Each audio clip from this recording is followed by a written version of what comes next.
So, last video I talked about exclusives and why exclusives will always exist.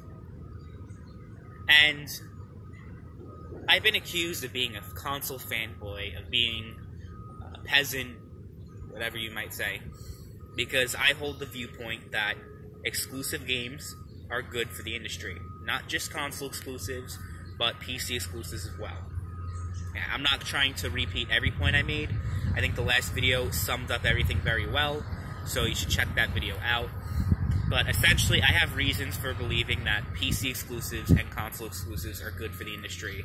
I'm not going to repeat those reasons because I said them throughout multiple videos, and repeating them would just make the video unnecessarily long, and it would make the other videos kind of useless. So, watch those videos if you want those specific reasons as to why those exclusives are good for the industry. Damn bugs, I hate that about moving. Where I was, there was like no insects, and now they're just all over the place. So I gotta bear with that. VR exclusives. I want to talk about VR exclusives because they've been a center of controversy in VR gaming, in VR gaming communities. And I wanted to talk about VR exclusives because I've talked about every other exclusive, but not VR exclusives. Because I don't really talk a lot about VR in general on this channel. I generally think that VR is just such a niche product at this point that talking about it extensively doesn't really... I could do more productive things, to be honest with you.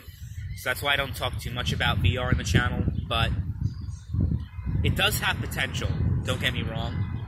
But as it currently stands, VR just doesn't have much of a future. Give it time, maybe the technology will improve, but there are other things holding VR back that have nothing to do with the technology. Well, yeah, it has mostly to do with the technology, don't get me wrong. Like the pricing, I mean, that's a big thing. It's very expensive just to buy the VR headset. The VR headset's like $750, and then you also have to have a powerful gaming machine that's capable of running VR. It's just, the pricing is over the roof, and because you have to also have a powerful PC, that racks up the bill, and then also the fact that you have to use multiple, all these different devices. You can't just have one device, you have to have multiple devices and all this equipment with it, all these wires and everything. Those are really the main things holding VR back. But I think what also holds VR back is the business decisions that Oculus and HTC and the other big players have made. A lot of them are not very good. And what I mean by that is with exclusives. I know that might sound a little bit shocking to you guys because I'm always talking about how exclusives are great for the industry and they exist for a reason. The publisher, they buy these studios, or they own these studios directly, so they have the right to make their games exclusive. And when it comes to first-party in-house games that Oculus themselves develop, they put it exclusively on the Oculus Rift VR, and I believe the HTC Vive, the HTC Vive also has exclusives like Fallout 4 VR and other VR games are exclusive to the HTC Vive.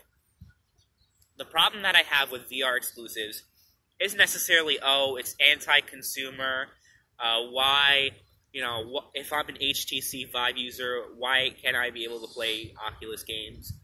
I'm not really going to think from that mentality because that's all arguing from an emotional perspective, and what I strive to do on this channel is not do that. Not argue exclusively with my emotions. Because I don't feel like that's productive. Because at the end of the day, people have different moral standards. So if you argue exclusively with morals, you're not going to get that far. You know what I mean? But I have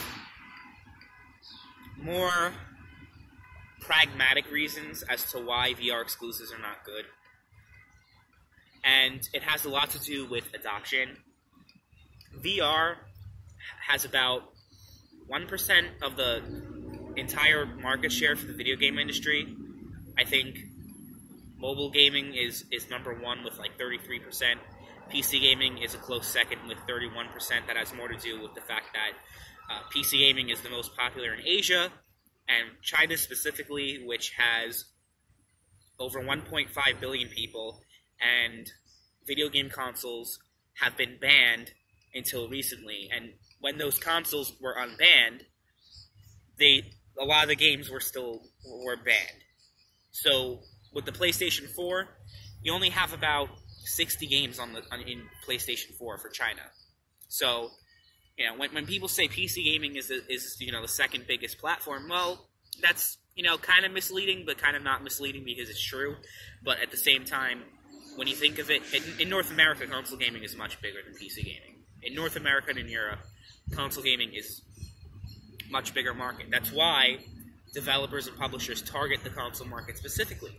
If PC gaming was really a bigger market in North America and Europe, then they wouldn't outsource the PC ports to different developers. Like, you know, most developers and publishers don't prioritize PC over console unless there's a specific reason for them to do so, because let's say developers like PUBG, you know, where the game is really made for PC, that's different.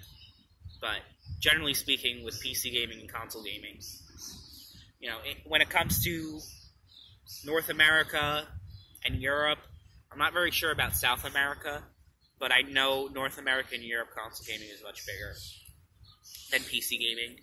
But any way you slice it, any market, no matter what region you're talking about, VR is just a very small slice of the pie at about 1% of the overall market, while every other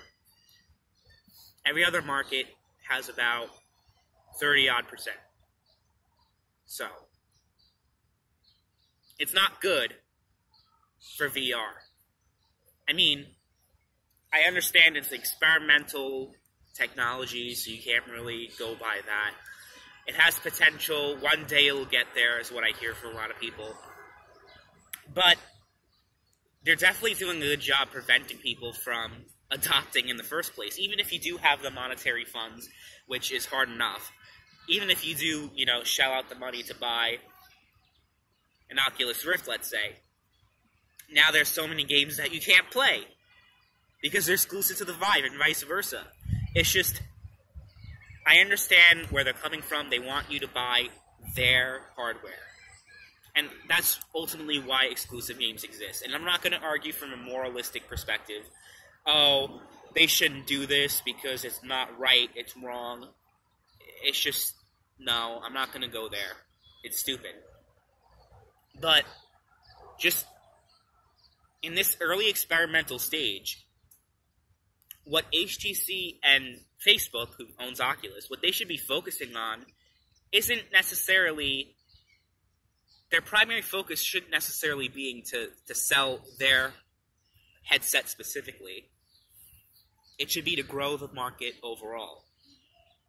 And what they're doing right now is not helping in that. It already has no mainstream appeal, VR, as it currently stands.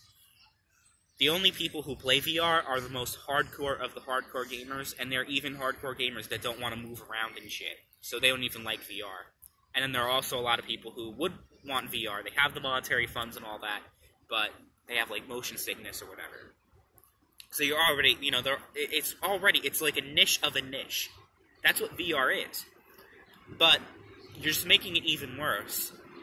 You're already, like, really oppressing the potential growth when you have such an experimental, early-stage market that already is a niche product.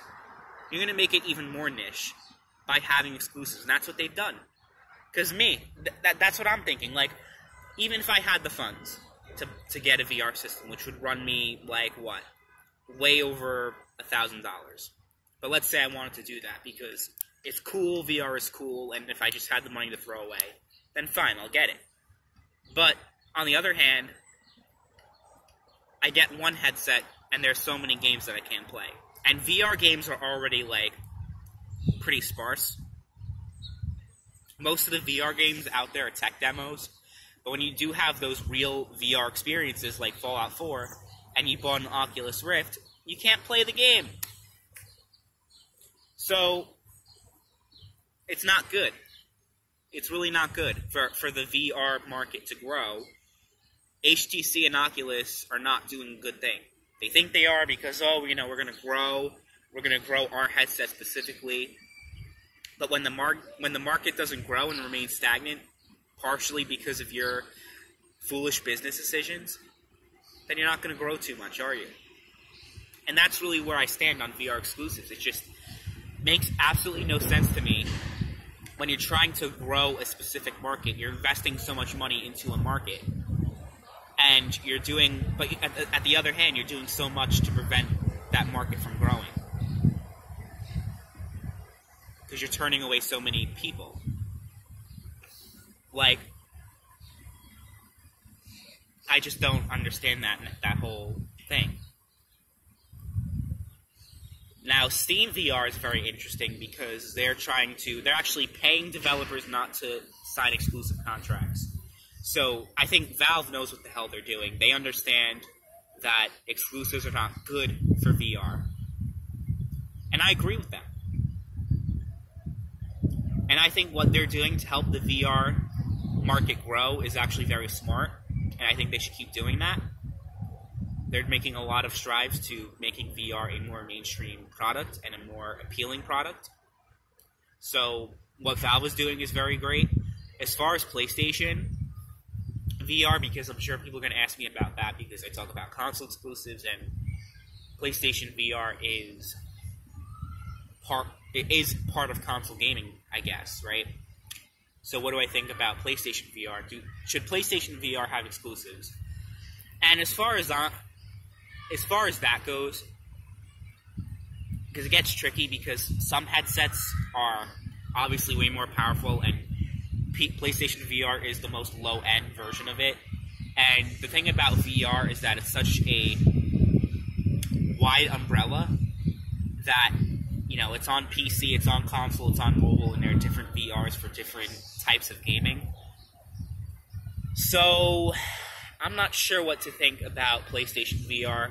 I mean, I'm just going to say that Sony is really trying to make PlayStation VR like Microsoft tried to make the Kinect as part of the PlayStation. I have a feeling, I'm not sure, but they're probably going to have two separate versions of the PlayStation 5. One version that just comes with the base console, and another version that's a little bit more expensive, but comes packaged in with the VR. So the PlayStation VR would be considered part of the PlayStation experience. So I guess that would be different.